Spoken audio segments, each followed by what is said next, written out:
Today we're going to learn about making false hair pieces. So what I'm going to show you is exactly how to put them together, and then you can go from there. Let's get started. First, you're going to need some false hair. So I usually use Sassy brand, but I haven't been too picky, lately. Whatever works hair color wise for me has been great. So just remember, when you purchase your false hair, it is non-returnable. So make sure that you get the right color, or that you know how to get the right color if they don't have quite what matches. Your hair is going to come like this. You're going to need to take it apart.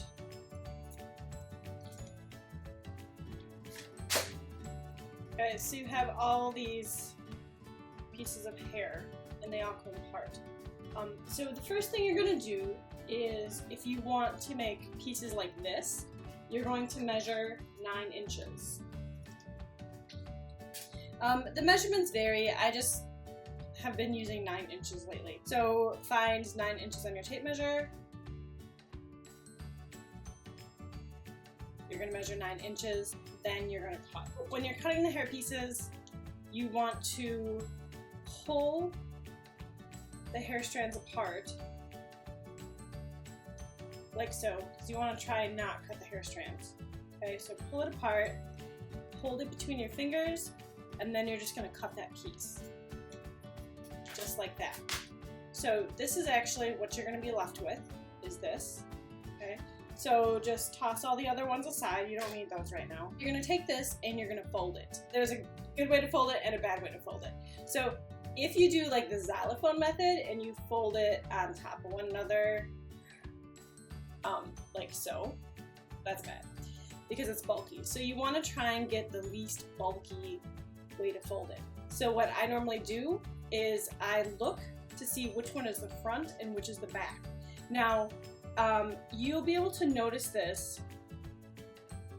The front, I'm not sure if you can actually see that very well, but the front actually has some stitches sewn to kind of keep the hair down in place. The back does not. I try to always keep the front out. If you don't, it's not the end of the world. Okay. So what you're gonna do is you're going to fold the first piece in. Okay. So this is actually right here. This little piece is actually going to be the start of our hair piece. You have this.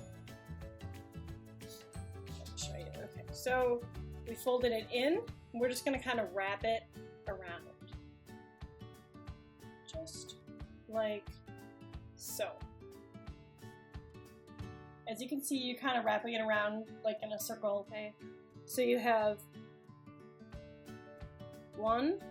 That's your centerpiece. And then you wrapped around the back, and then you came around the front again. So normally what I like to do is I like to get everything even. So this is a little bit shorter. As you can see, it doesn't quite make it.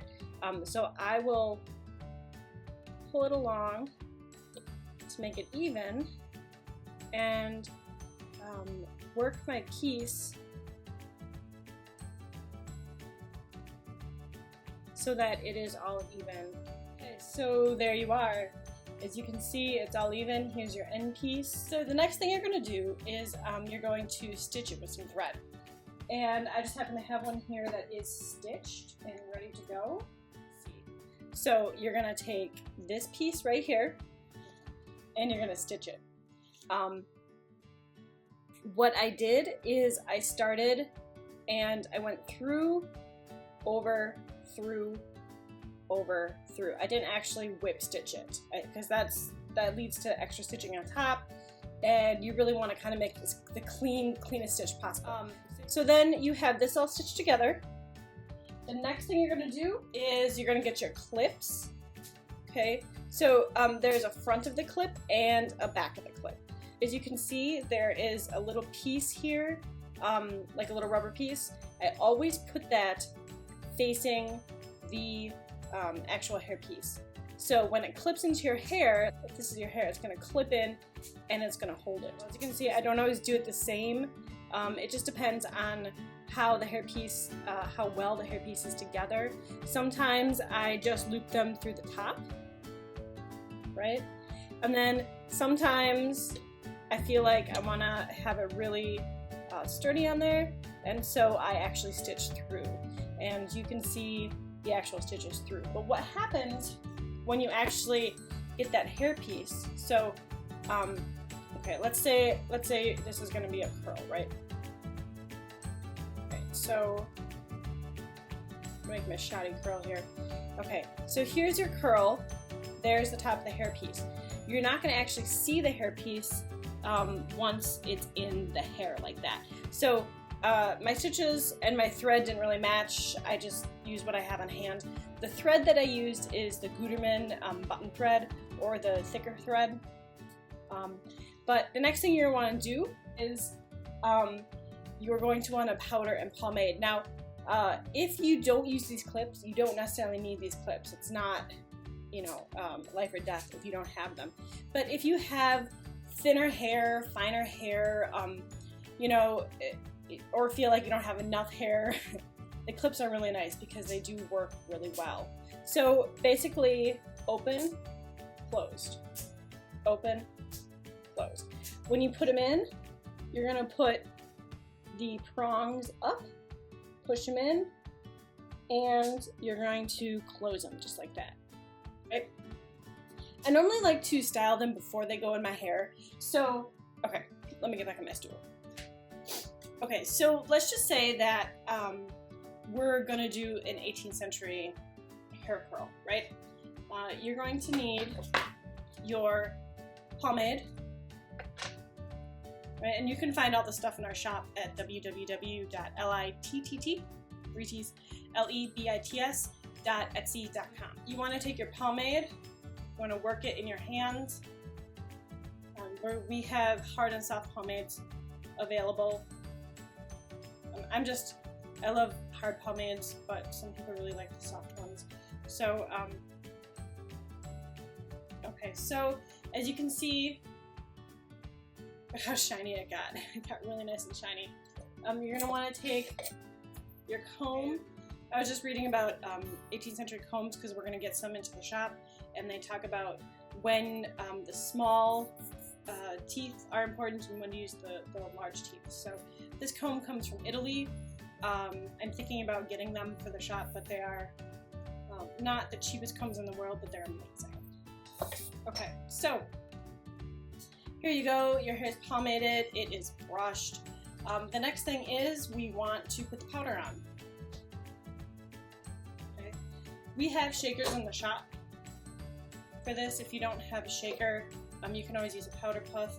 It's really good to have both, the shaker and the powder puff.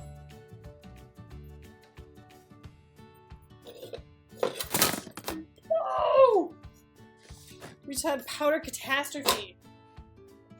Alright, so we got our hair powdered, right? It's looking pretty good. I'm gonna give it another brush just to get it like evenly distributed. You can see some of the powder coming off.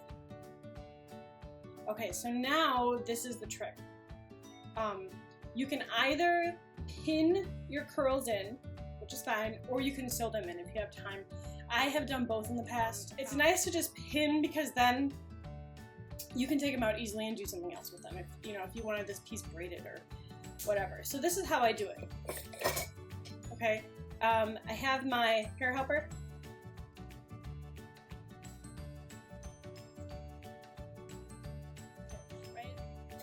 So hair helper goes back. Okay, check out that awesome curl, right? We'll get these things fixed in just a second. We have two different types of hairpins. These are the historical hairpins. We have them in the shop available. The ones we have in the shop are the heavy duty ones. I'm gonna put the ones that are not so heavy duty for us who have like fine hair. I have very fine hair myself. But once you get your powder and your pomade in, it should get really nice and thick. But anyway, I am going to use a traditional bobby pin from the 20s to put this in. Okay, so the trick is you don't want your bobby pin showing. Because, like, that's kind of stupid, right? Like, hey, look, she's got a bobby pin. Not cool. Okay. What you're going to do is you're going to go inside your curl, grab it, and then push your bobby pin in. Okay, and that was one. So that was one bobby pin that held that together. Okay, so you got that. If you want to put another bobby pin in on the other side, that's cool too. I'll show you guys again. So here it is. That's not cool. You got to go inside the curl, and then here's the back.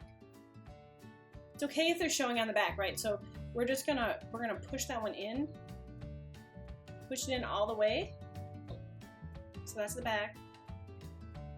This is the front. All right. So now, okay, that looks a lot better.